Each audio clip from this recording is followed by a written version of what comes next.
본 방송은 전 국민의 가난 탈출을 목적으로 합니다. 돈을 벌 수밖에 없는 확실한 재테크를 가까이 두고 엉뚱한 곳에서 애써 벌었던 돈을 날리는 어리석은 짓을 중단시키기 위해 만든 방송입니다. 법원 경매와 공매 지식은 물론 경제 상식을 주로 다루며 일방적 지식 전달이 아닌 쌍방향 소통을 중시합니다. 3천만 원으로 경매 받기는 아니고 3천만 원으로도 뭐 경매를 할 수 있을 것인가, 요게 아마 주제일 것 같아요. 맞죠? 네. 자, 그러면은 3천만 원, 1천만 원 이렇게 써놨네. 3천만 원으로 경매가 가능할까요?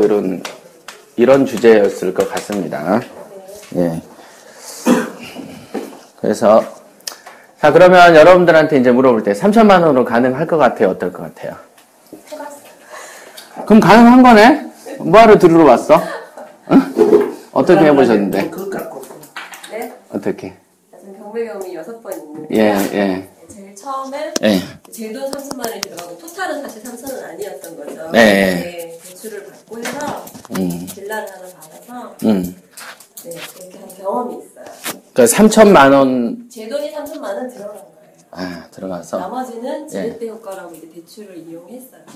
그 얼마짜리 사셨는데? 8,900짜리 빌라를 샀고요. 예. 그리고 제가 소유권 이전비, 뭐 이자, 그 다음에 나중에 본비까지 다 합쳐가지고 제 돈은 3천만 원 안에서 끝나는 거예요. 그게 한 건? 그게 처음 시작했어요. 그 뒤로는 어떻게 하셨어요? 그 뒤로는 이제 6건이면 상당히 몇 년 정도 걸리셨어요? 제가 이제 그러니까 이게 맞벌이를 하면서 하다 보니까 너무 시간이 없고 정신이 없어가지고 1년에 한 건 이런 식으로 했던 거예요. 그리고 나중에는 네. 이게 이제 사람이 한 번 하니까 배꼽이 커져가지고 대출을 집을 갖다 담보 대출을 받아가지고 1억을 만들어가지고 그걸로 또 네. 무식하게 아파트를 받았죠. 아하. 그러면 일단 언제 받으신 거예요, 그게? 그게 2005년도예요. 5년도? 그러면 돈 좀 벌었겠는데? 그걸 이용해서 딱 1,000만 원 남더라고요. 양도소득세를 빼고 나니까 지금 3천만 원을 했는데 3천만 원이 딱 나왔어요. 왜 그랬을까? 바보같이 했어요. 그러고 또 나머지 4-5건이 있을 거 아니겠어요? 그리고 이제 제가 더 대출 받아서 아파트를 했죠, 바보같이. 또.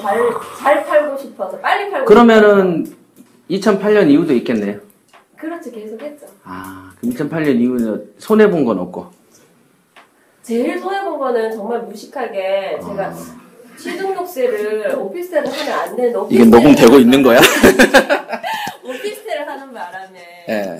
제가 이걸 잘못 착각을 한 거예요. 근데 오피스텔이 지금 한 3년 전에 완전히 붐이었거든요. 그래서 저 오피스텔을 해야 되겠다 해서 이제 받았는데 완전 실패예요. 진짜 또이또이했어요. 그게 손해본 거는, 그러니까 손해본 건 아니네? 네, 그게 또이또이가 손해예요. 그럼 제일 손해봤다는 게 있으면 덜 손해본 것도 있겠네? 그게 가장 또이또이한 게 가장 저한테는 가슴 아픈 거고요. 그리고 가장 적게 벌었는 게 800만 원. 제 돈이 들어가고 딱 손에 떨어지는 게 800. 그러면은 남편분은 같이 해요? 아니, 남편이 관심이 없으니까 이제 제가 힘든 거죠. 참 불우한 환경이구나. 그게 좋은 거지, 남편 관심 없는 게. 그래요? 아니에요. 돈을 가질 수가 없어요. 안 돼. 그럼 괜히 싸움만. 그러니까 같이 한번 싸우면. 왜 그런 거 있잖아요. 배치장도 맞들면 낫다. 네, 맞아요. 네. 금상첨화. 그쵸. 그런 게 금상첨화죠. 사람 성격이에요. 그러니까 옛날에는 한 7년 전에 강의를 처음 할 때는 어떤 여성분이 저는 정말로 돈을 벌고 싶다라고 얘기를 하면 그러면 남편이 어떤 생각을 갖고 계십니까? 그러면 경매를 안 좋아한다. 그러면 이혼을 하십시오. 진짜 그랬어요. 진짜로 그랬어요, 그때는. 근데 지금은 그런 말을 못 하겠더라. 못 하겠더라, 지금은. 예. 그러니까 그때는 이제 어떤 의지에 대한 표현으로 한 건데 실제로 이혼이 어떤 과정으로 벌어지는지를 안다 보니까 야, 요거는 좀 말을 내가 좀 심하게 했는갑다 이런 생각을 했죠. 이혼이 가져오는 파장들이 많잖아요. 근데 이제 저는 이제 돈적인 측면에서만 이제 그 어떤 의지, 예. 실제로 그래요. 그러니까 아무것도 안 하고 무관심하면 도움은 돼요. 그죠? 네. 더 좋지는 않지만 나쁘진 않은데 문제는 발벗고 반대할 때. 그러면 아무것도 못해. 그 정도면 그럴 수도 있죠. 그러니까 또 제가 아는 어떤 여성분은 진짜로 이분은 능력도 좋아. 공인중개사하고 의지도 좋고 그 다음에 자기가 경매도 잘 알아요. 그리고 자기 돈이 1억 이상 있어. 선생 자격증이 있어가지고. 그러니까 좋잖아요. 여러 가지로 좋죠. 근데 남편이 관심이 없어. 관심이 없어요. 처음에는. 그래서 본인이 예를 들면은 열심히 옆에서 이제 경매 물건을 검색을 할 때 옆에서 열심히 새로 나온 리니지를 하고 있어. 다 컴퓨터 2대를 놓고. 자, 여기까지는 괜찮아요. 그죠? 관심 없을 수 있지. 그런데 관심이 없다라고 느꼈던 남편이 입찰을 앞두고서 반대로 돌아섭니다. 여태까지 이슈가 다가섰지 않았다가 다가서니까 그때부터 반대를 하는 거야. 막. 그래놓고 명의를 남편 명의로 살려고 했는데 신분증을 듣고 아침에 나가버려. 도장을 나가버려. 그러니까 그런 반대만큼 확실한 게 없죠. 그죠? 어떤 돈 안 밀어주는 게임하고 달라진 명의를 글로 갈라 했는데 명의를 갖고 나가버리니까 그날 입찰 당일날. 그래가지고 한 번 못했는데 어떤 일이 또 벌어지냐면 이번에 이제 다른 물건을 또 하려고 그랬어요. 그랬더니 이번에는 남편의 회사가 이제 납품을 할 거 아닙니까? 어디에 이제 뭐 부품인가 뭔가를 재료를 납품하는 데였대요. 근데 그거 본청이 있을 거 아니겠어요? 미수금 깔아놓고 하는 데가 있는데 한 1억 정도가 부도를 맞아버린 거예요.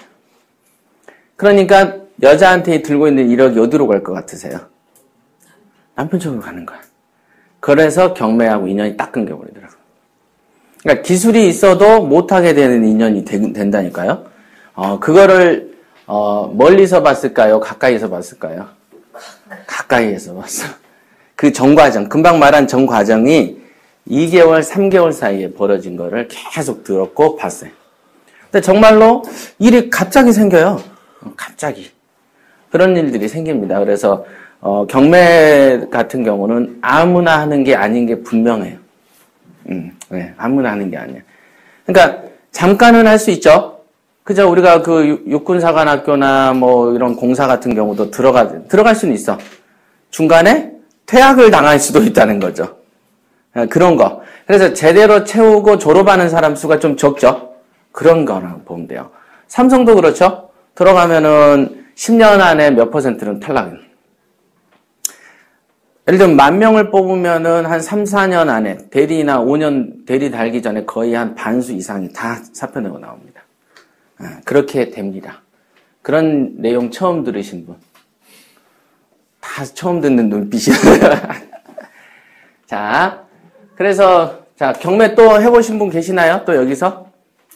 1,000만 원도 안 가지고 있어요. 그래가지고 어떤 상황을 아까 이분처럼. 아직 저기는 안 됐고요. 대강이 아직 3월 7일 날 잔금을 치렀는데 얼마짜리를 했냐 하면 실거래가는 1억, 아니 실거래가가 아니라 감정가는 1억 8천인데요. 숲대 입구에 워낙 과평가되어 있어서 실제 거래가격은 한 1억 2천 정도 되고요. 낙찰가는 41%대 49% 정도 썼어요. 낙찰이 거의 그 경쟁자가 없었네요. 그죠? 있었는데 몇 명 정도? 한 5명. 5명인데 900만 원 안쪽에서 쇼부를 봤다고요? 4,100인데 4,900에? 아니요, 3,400. 3,400인데 4,900에? 3,400인데 4,000 저기죠. 4,900. 아니요, 49%. 아, 49%면은 6,000. 49%. 아, 1억 8천일 때. 네, 1억 8천. 내려간 걸 네. 49%에 샀다고요. 그러면 50 보면은 9천 정도의. 8천, 네, 8천. 예. 8,800. 금액으로 얘기해주면 안 될까? 41% 계산해볼게. 7,200이? 아, 지금 낙찰가율이니 뭐니 퍼센테이지가 중요하지 금액이 중요하지 않아요. 아, 그래요? 네. 저는 항상 이유가 계산을 하는데. 그래요? 네. 경매 실무에서는 요일을 하지 말라 그래요. 제가 이제 가르칠 때. 네. 그러니까 왜 제가 이렇게 약간 생소해 하냐면은 퍼센티지로 얘기를 한 적이 없어요, 저는. 단 한 번도. 그리고 이제 우리 비율들 나오고 막 하죠. 퍼센티지는 언제 쓰냐면 수익률을 계산할 때 쓰죠. 예를 들면 내가 1000을 투자해서 800을 벌었다 그러면 80%의 수익률이 생긴 거고, 낙찰가율의 퍼센티지는 언제 쓰냐면은 주로 이제 뉴스 같은 거 할 때, 기자가 리포트 할 때 요즘에 몇 퍼센트입니다. 요런 어떤 경향들을 설명할 때 하는 거고, 우리가 이제 물건을 할 때는 얼마짜리를 어떻게 얼마에 샀다. 그래야 이제 전달이 쉽죠. 예. 퍼센테이지가 훨씬 계산이 너무 빠르시니까 그러고. 좋은데. 네. 그렇습니다.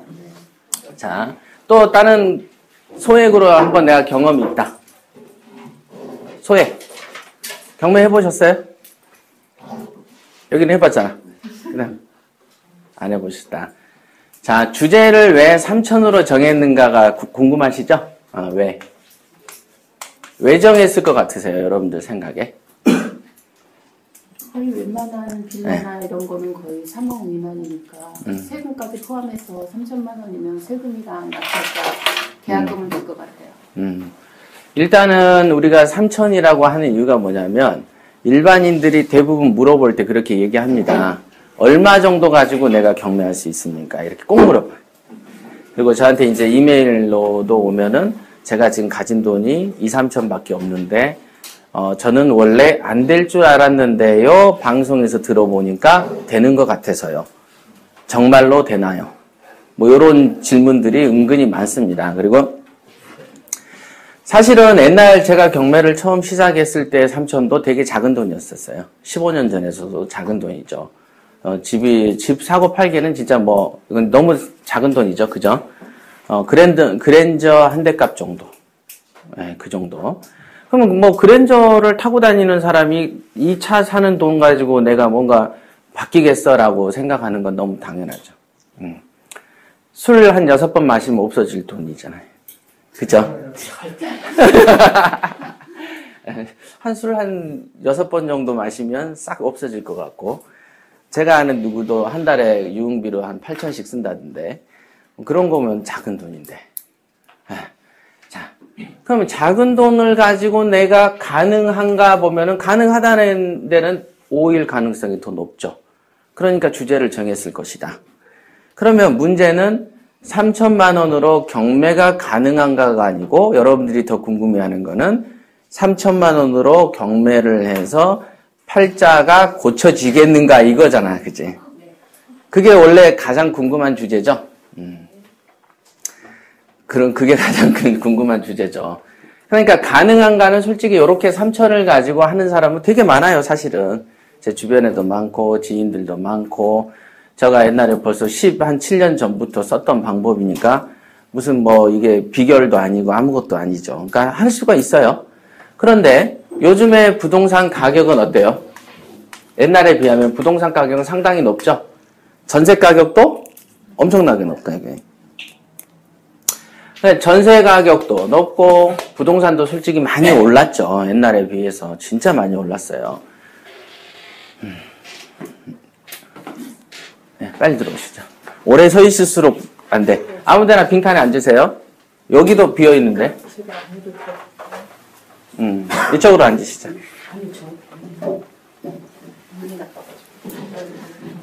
자.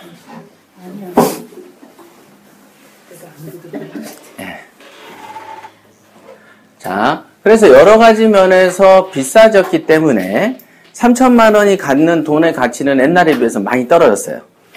그런데도 왜 주제를 또 3천이라고 정했냐. 실제로 3천 가지고 할 수 있는 게 많기 때문에 그렇습니다. 그러면 어떻게 그게 가능하냐 그러면 3천 가지고는 그냥 시골 가면 되지 라는 생각을 할 수도 있어요. 옛날에 제가 우리 카페에 올려놓은 뭡니까? 방송 TV조선에 나갔던 게 있는데, 강서구 나온 거 있었어요. 행복결혼위원회인가에 제가 이제 인터뷰를 한 적이 있는데, 거기에 나왔던 부동산 전문가라는 사람들이 이제 테이블에 앉아서 하는 얘기 중에 하나가, 돈이 작을수록 1억이나 2억 정도 갖고 있으면, 내 집 마련의 비결이라고 공개한 4가지 중에서 하나가 뭐냐면, 외곽으로 가세요. 였어요. 그걸 비결이라고 얘기해요. 그러면서 외곽은 어디가 외곽이냐? 산이 좀 있는 데가 외곽이래.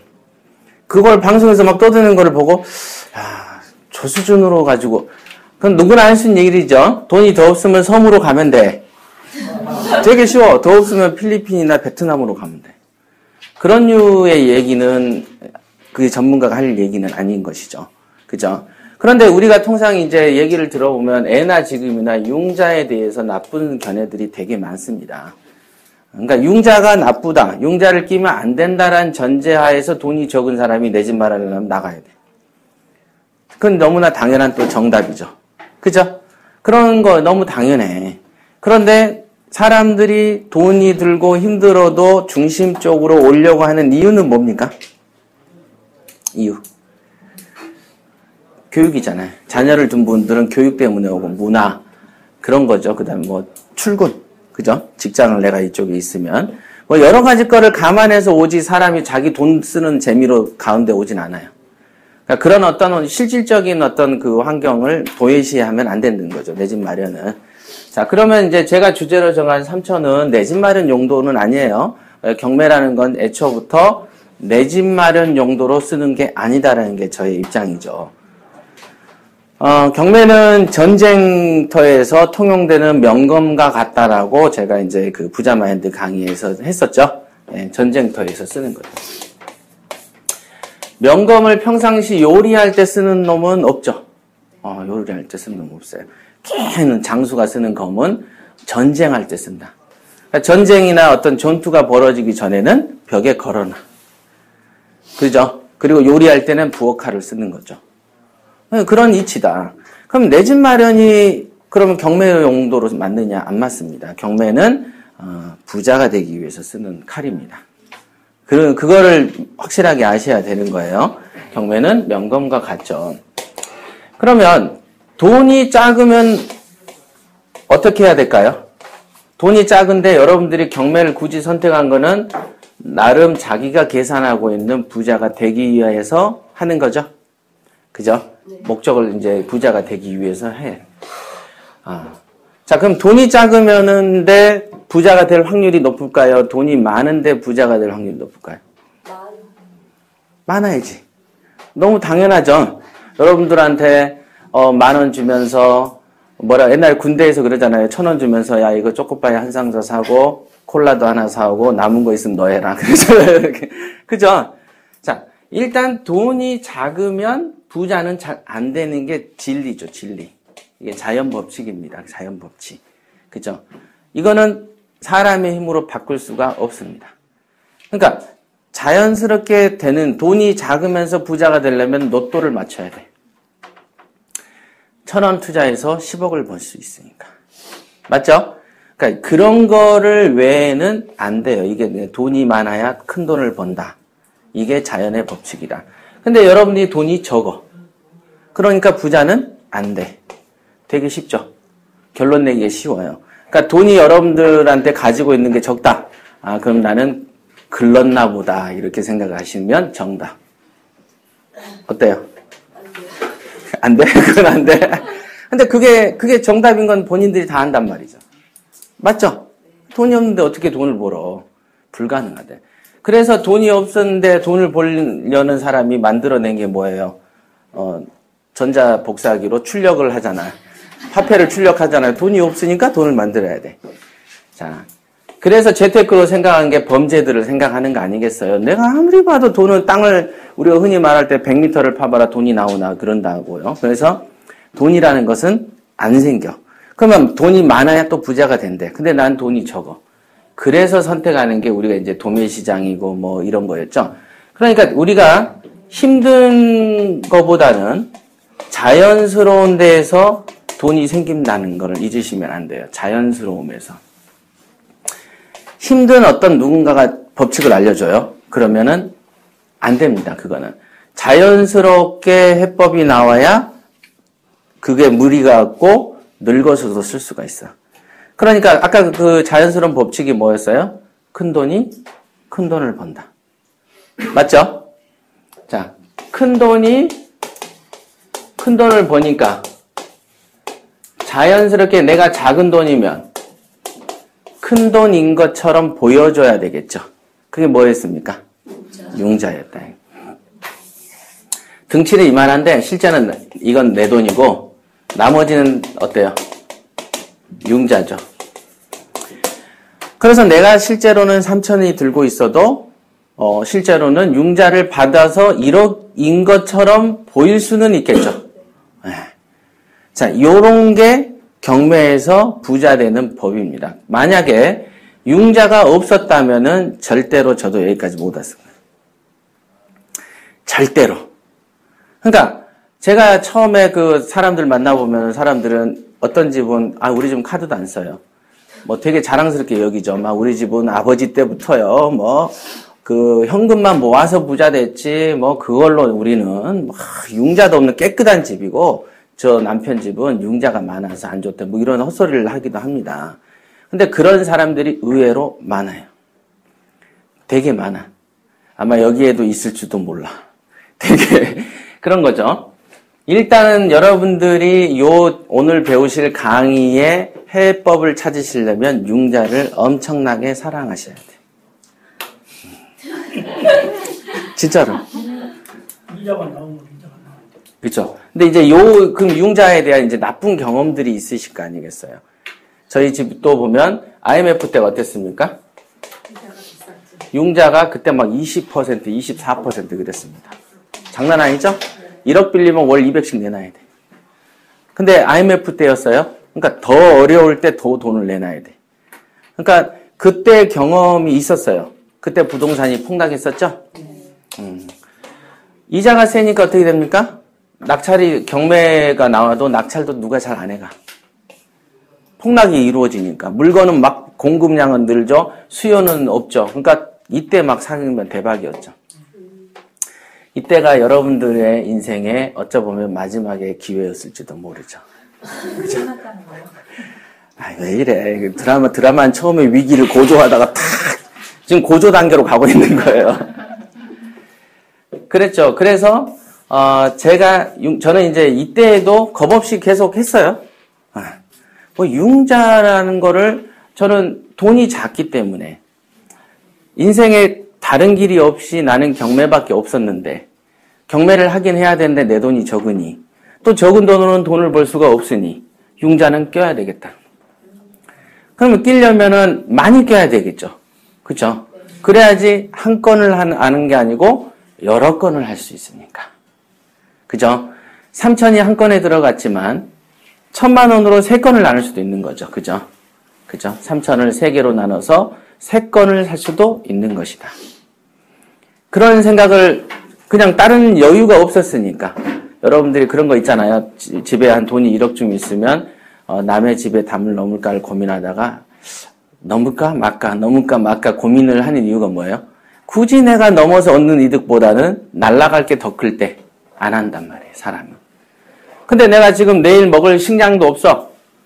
그러면 넘을까 말까를 고민하는 부분에 있어서 어때요? 넘는 쪽으로 생각이 더 가죠. 그러니까 여러분들의 재물이 거의 없어 보면 융자를 가지고 이자가 어떤데 저떤데라는 말이 안 나와, 입에서. 한 3일 굶겨 놓으면은 하수구에는 라면 불어있는 것도 되게 아름답게 보여. 이게 진짜죠? 이게 진짜입니다. 그러니까 나중에 뭐 조난당하면 사람 살도 뜯어먹잖아요. 그렇잖아요. 여러분 다 해보셨어요? 그런 거죠. 그러니까, 저는 이 당시에 어떤 고민들, 그런 배부른 투정이 없었어요. 그래서 바로 했고, 문제는 언제 왔죠? 2008년도에 서브프라임 사건 딱 날 때, 경기가 충격이 막 주식이 몇백 포인트째 툭툭툭 떨어졌을 때, 그때 이때 어떤 이자 인상의 경험을 가지신 분들이 어때요? 야, 이거 또 오는 거 아니야? 저는 이미 이때 많이 사놨었단 말이에요. 많이. 그랬을 때 저희 부모님이 야, 이거 어떡할래? 큰일 난다. 뭐 아침 저녁으로 한국은행이 어떤다 그러고 미국이 뭐 어떤 사건이 있고 뭐 하면은 이자가 뭐 어떻게 되냐 저떻게 되냐 진짜로 막 걱정이 엄청나게 많았어요. 그러니까 아마 여러분들 중에서도 하시는 분이 있었을 거고 그 당시에도 투자를 막 계획하셨던 분들이 안 했어. 그때 안에서 또 시기를 놓치신 분도 많아요. 이때 했어야 되는데